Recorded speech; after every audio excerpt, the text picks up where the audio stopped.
Et voilà, on recommence. Mon fils m'a appelé, donc j'ai interrompu la vidéo. Donc je disais que, en fait, cette carte était très forte, très très forte, parce qu'elle a vraiment, cette semaine, elle a vraiment mouvementé notre vie, mon fils et moi, et dans notre quotidien, dans tout notre quotidien, dans nos rêves aussi, dans la réalité aussi. Alors, je voulais vous dire, ne pas oublier, qu'en fait, il y a encore autre chose. Ça m'a ramené à autre chose. Euh, D'abord, elle était couplée à ça, à cette carte, au 5 d'épée, qui a aussi la couleur chair au milieu. L'épée et la couleur chair, donc c'est quelque chose qui nous tenait à cœur. Hein. C'est un rapport avec l'histoire que mon fils a vécue. Alors, je voulais dire quelque chose. La dernière fois, je vous ai expliqué que, vous voyez les petites bulles blanches là, les petites bulles, hein, les petites bulles blanches sur du blanc là. Ça m'avait un peu, vous voyez, vous savez, hein, quand quelque chose doit arriver, quand quelque chose se passe, c'est pas doit arriver, hein, c'est quand quelque chose se passe. Parce que quand on dit quelque chose doit arriver, c'est parce que ça se passe.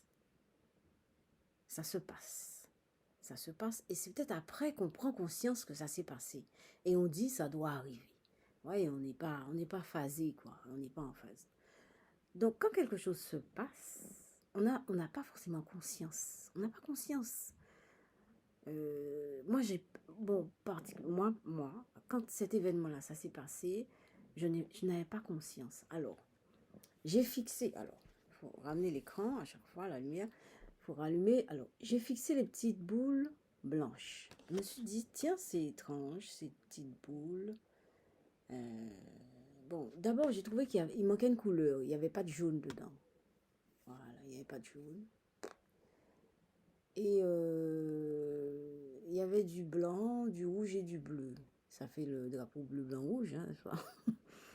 Il y a ça aussi. Mais il y a, alors, ça m'a fait penser, précisément, vous savez, en Guadeloupe, on met pour séparer les pièces, on met une espèce de rideau.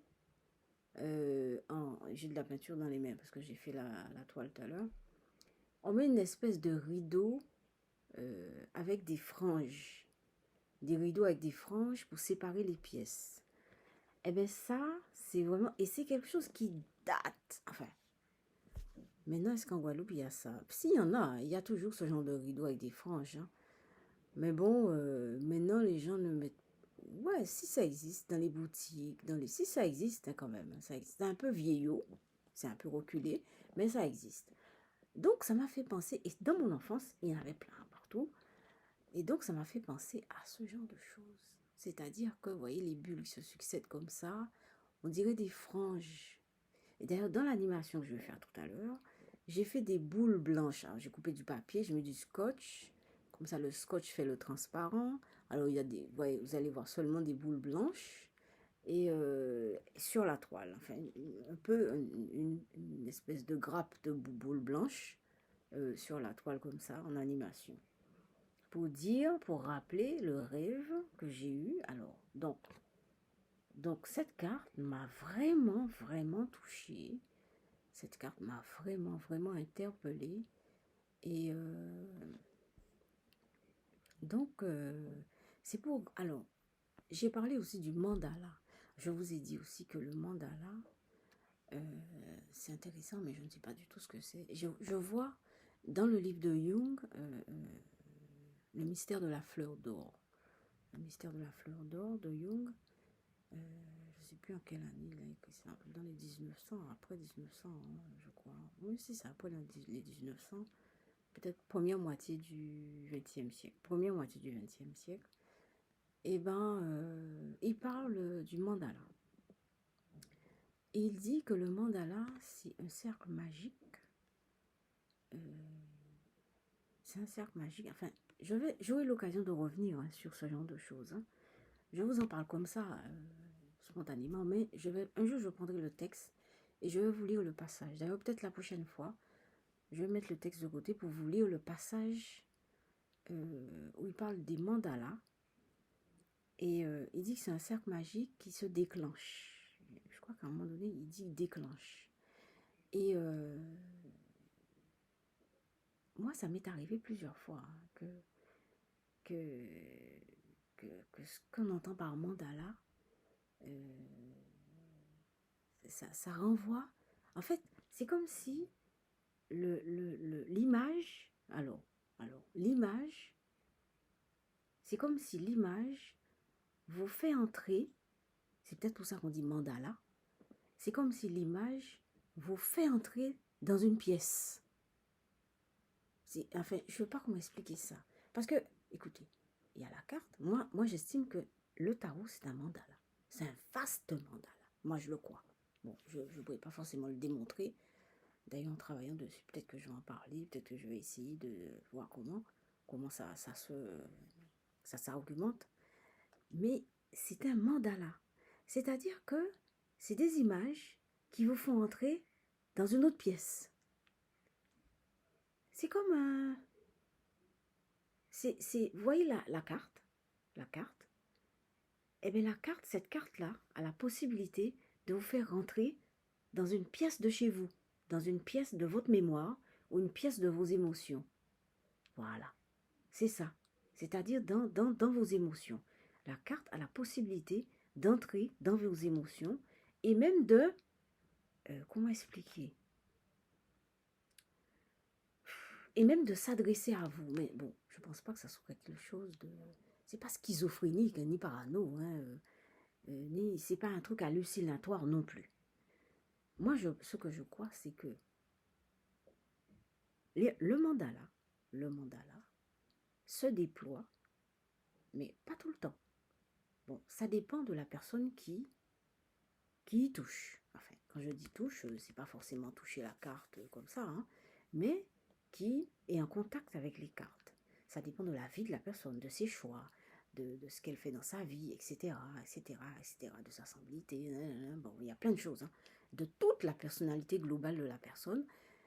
Et le tarot se greffe dedans et se déploie.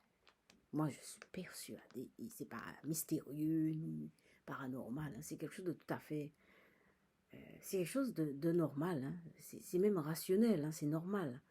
C'est le tarot, c'est un mandala. Le mandala, c'est quelque chose de vivant, dans la mesure où eh bien, la personne qui en parle, la personne qui est en contact avec cette notion, a une façon de vivre, déploie dans sa propre vie des choses qui sont particulières. Par exemple, la méditation, par exemple, le yoga, par exemple, la peinture, par exemple, les arts martiaux, par exemple, la respiration, par exemple, le sport. Vous voyez, tout ce qui relâche, et qui fait que la personne est en éveil et en ouverture. Il n'y a rien de mystérieux là-dedans. Bon, après, bon, on aime ou on n'aime pas, on fait ou on ne fait pas. Bon. Mais je crois que c'est un rapport avec tout ça. Et vous savez, tout ce qui est yoga, tout ce qui est arts martiaux, tout ce qui est sport, ça transforme le mental.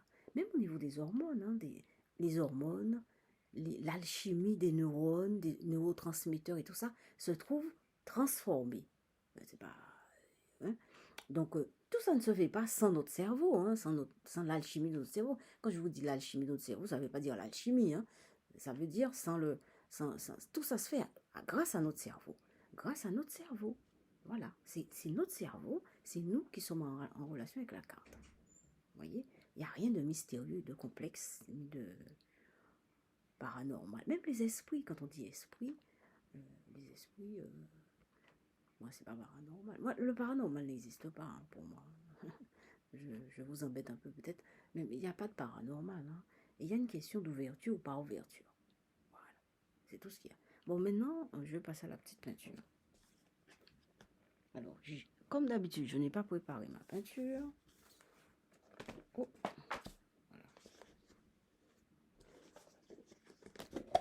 Voilà, je n'ai pas préparé le pinceau. J'espère que je vais le trouver vite. Voilà, je l'ai trouvé.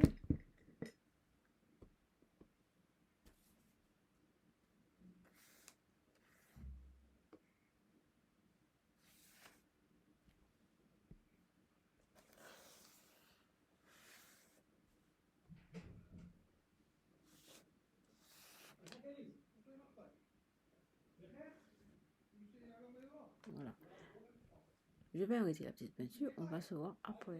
Bye bye.